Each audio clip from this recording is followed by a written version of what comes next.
everybody. Good evening.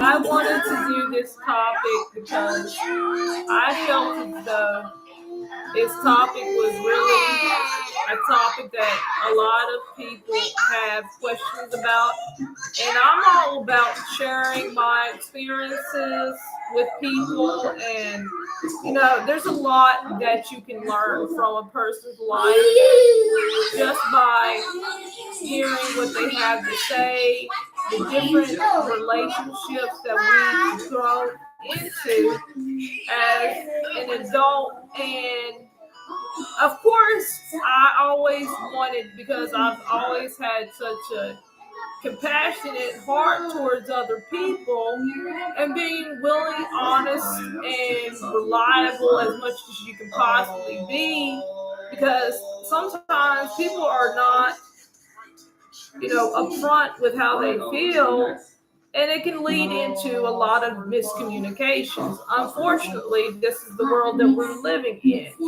As a person, I just started realizing in the last decade of my life, I've had built a lot of good relationships.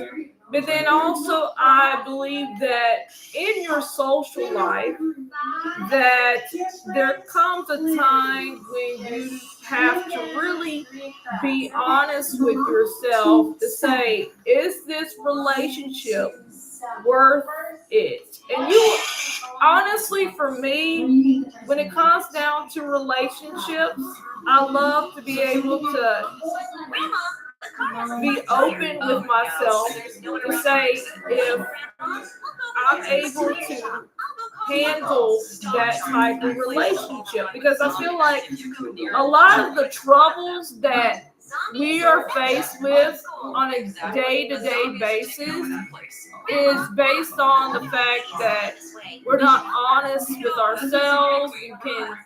If we're not in contact with somebody directly, it can cause a lot of miscommunication. I have done it myself, so that's why I wanted to make this video. And sometimes, if you're friends for like so many years, it's hard because you've lived, you breathe, you talked over the things that you needed to talk over. And in my experience, I feel like it's important to recognize when things are not up to par. And I have had a shout of a doubt of friends that I know would have my back, because I know they're genuine people, they're reliable, they're understanding, they're compassionate. They don't turn around and stab you in the back and say things that are good to you. And so sometimes we have to really look inside ourselves to see if that person really is somebody that is there for a season. Because some friendships are there for a season, and then some friendships are there for forever. So you'll know what's meant to be when you hear the tone of voice. That's why I always believed in having relationships with people that really truly care about you. And I'm going to give you some examples myself, because I know relationships can be very complex. Okay, so I've been friends with a guy friend of mine, and I've been friends with him, oh boy, for the longest time. I've shared a lot of different intimate relationship stories with him. Storyline, literally.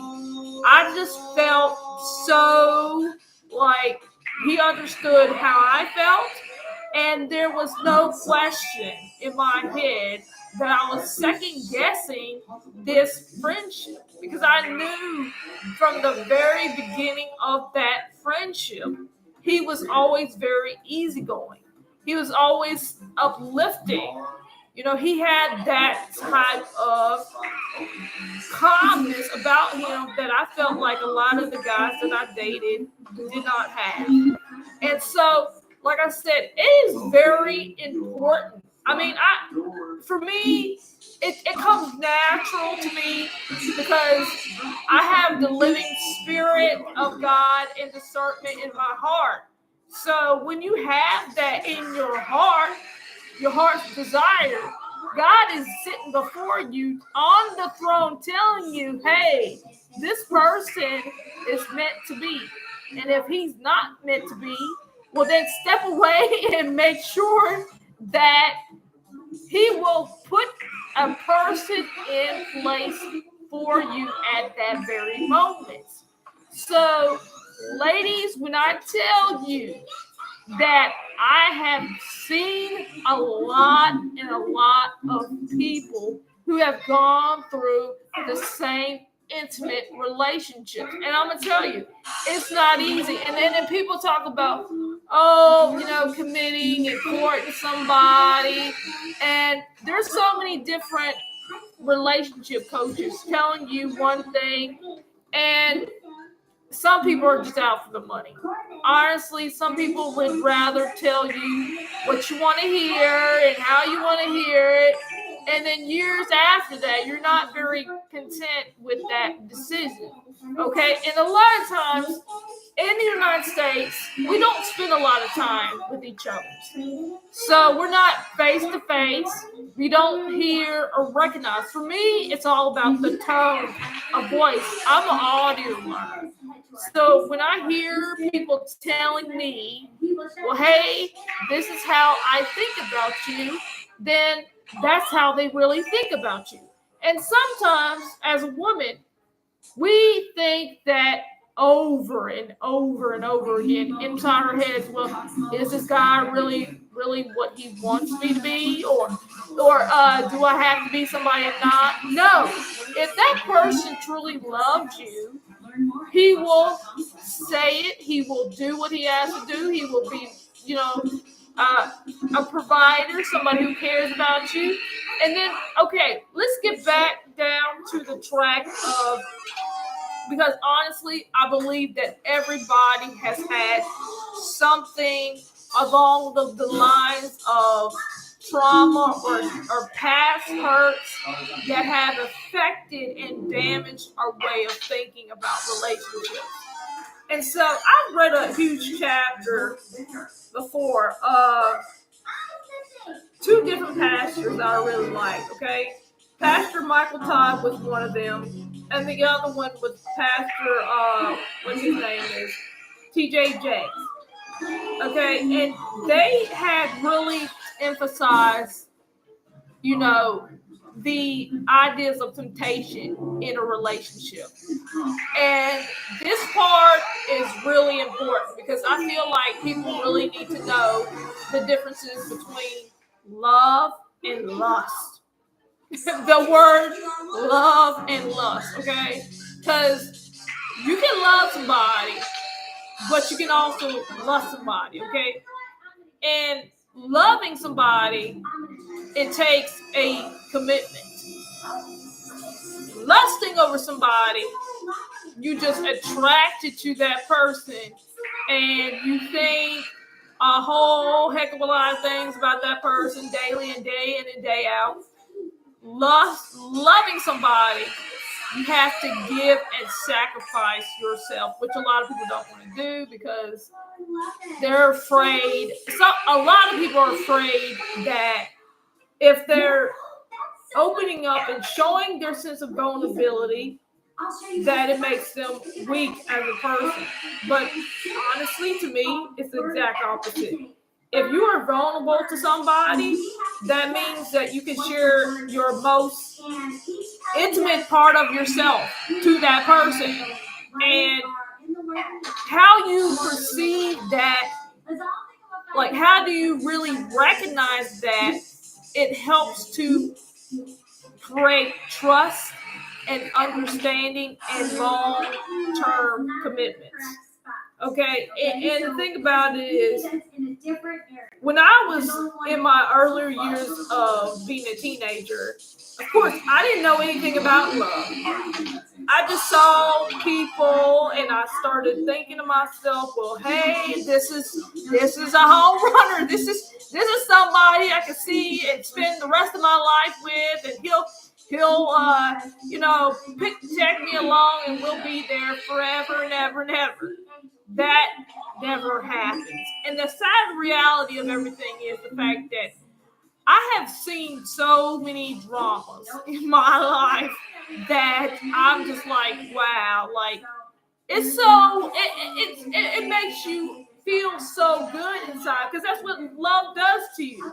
Those endorphins, those feel-good endorphins help to create all of these things inside your body and all these emotions and drives, and you're just feeling so good, that honeymoon phase, whatever you call it.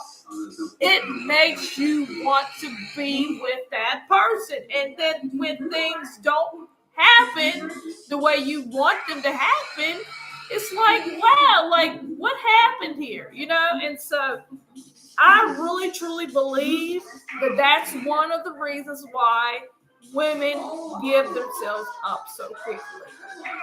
They give it so quickly because they can't control how they feel and how their emotions are. And I also feel like the same way towards, guys who are very, desperate to find somebody, falling in love with somebody before they actually know who they are and, how they live and how they intimately live with that person. It's a whole nother story. But anyways, I'm pretty sure you guys got the gist of what I was trying to say throughout this whole video. And if you didn't get anything out of this video, I'm pretty sure you got more than the last, other videos that I've done about relationships. But I mean, I really wanted to do this video because I feel like, yeah, so many things happen day in and day out, and we really just don't have the time to talk about them. I don't have time to talk about them all the time like I want to. So that's why I made this video, just for those type of people. But anyways, I hope that you guys enjoyed my YouTube video. Definitely feel free to like, subscribe, and to comment me down below. I would love to hear some of what you guys have to say about the love and relationships, man. Anyways, you guys have a great day now, great weekend. Enjoy it while you can. Don't if Monday rolls around, I won't be it wouldn't surprise me if you guys didn't like how Monday started out. I mean, Mondays are not my favorite days. It's not. I don't think I'd ever have to say that Monday is ever one of my favorite days. I'd say Thursday, Friday. If you're lucky, Thursday, Friday, Saturday is like kind of in the middle kind of thing. But yeah, anyways, I hope you enjoyed my video today, and until then, you guys have a great weekend. Bye. I have a weekend.